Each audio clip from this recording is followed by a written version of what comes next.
Assalamualaikum warahmatullahi wabarakatuh. Perkenalkan, nama saya Giska Triananda dari kelompok 1 mata kuliah Sosiologi Komunikasi.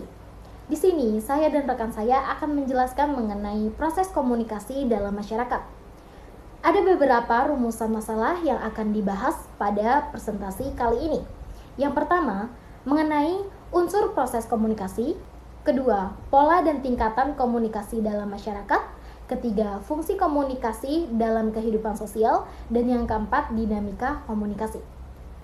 Proses komunikasi dalam masyarakat bukan sekedar pertukaran pesan antara komunikator dengan komunikan, melainkan sebuah mekanisme sosial yang menentukan bagaimana masyarakat itu terbentuk, bertahan, dan mengalami perubahan.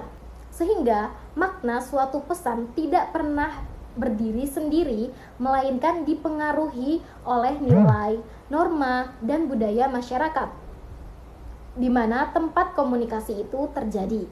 Dalam kerangka ini, komunikasi menjadi sarana untuk membangun relasi antar individu, mengintegrasikan kelompok, serta menjaga keberlangsungan struktur sosial. Oke, perkenalkan, nama saya Zulana Rahmawati. Saya di sini akan menjelaskan tentang unsur proses komunikasi dalam masyarakat. Dalam unsur proses komunikasi, di sini ada 6. Yang pertama ada komunikator. Komunikator itu adalah orang yang menyampaikan pesan. Dan yang kedua ada komunikan.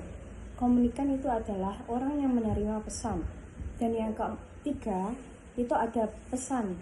Pesan itu ide atau informasi yang disampaikan oleh komunikator ke komunikan. Yang keempat ada media. Media itu saluran, bahan atau alat untuk komunikasi bisa melalui berbagai media. Contohnya ada media cetak, ada media digital. Dan yang kelima ada feedback. Feedback itu adalah umpan balik atau respon balik dari komunikan ke komunikator. Dan yang keenam ada konteks sosial. Konteks sosial itu adalah latar budaya, norma, dan situasi yang memengaruhi proses komunikasi. Baik, selanjutnya kita akan membahas pola dan tingkatan komunikasi dalam masyarakat. Di dalam komunikasi masyarakat ada 4 pola dan tingkatan komunikasi. Yang pertama, ada pribadi. Pribadi itu terjadi secara tatap muka, penuh nuansa, psikologi, dan emosional. Yang kedua, kelompok. Kelompok itu berlangsung dalam komunikasi kecil, baik itu dalam keluarga, organisasi, atau komunitas. Dan yang ketiga, itu ada komunikasi massa. Komunikasi massa itu melalui berbagai media, yaitu media massa yang menjangkau khalayak luas dengan efeknya sulit dikendalikan. Dan yang keempat yaitu komunikasi maya atau cyber communication, yaitu muncul akibat perkembangan teknologi informasi, membentuk masyarakat virtual dengan pola interaksi baru. Selanjutnya, fungsi komunikasi dalam kehidupan sosial. Yang pertama, sebagai sarana sosial nilai dan norma. Di sini, sebagai sarana sosial nilai dan norma, maksudnya adalah karena komunikasi itu sendiri sebagai alat utama sosialisasi nilai dan norma masyarakat. Dan melalui komunikasi, individu dapat belajar mengenai peranan sosial, identitas, dan budaya, sehingga dapat memelihara keterhubungan antar warga. Kedua, sebagai alat kontrol sosial.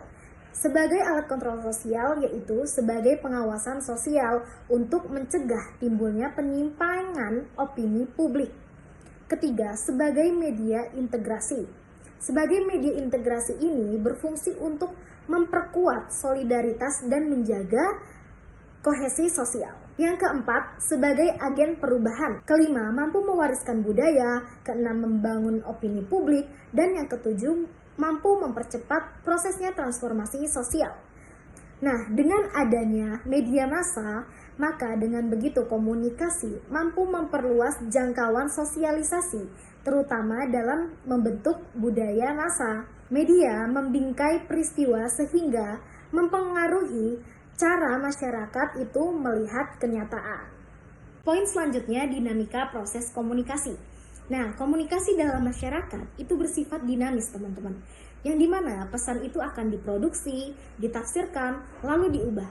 Maka dari itu, ada kemungkinan terjadi distorsi karena perbedaan budaya, status sosial, atau teknologi.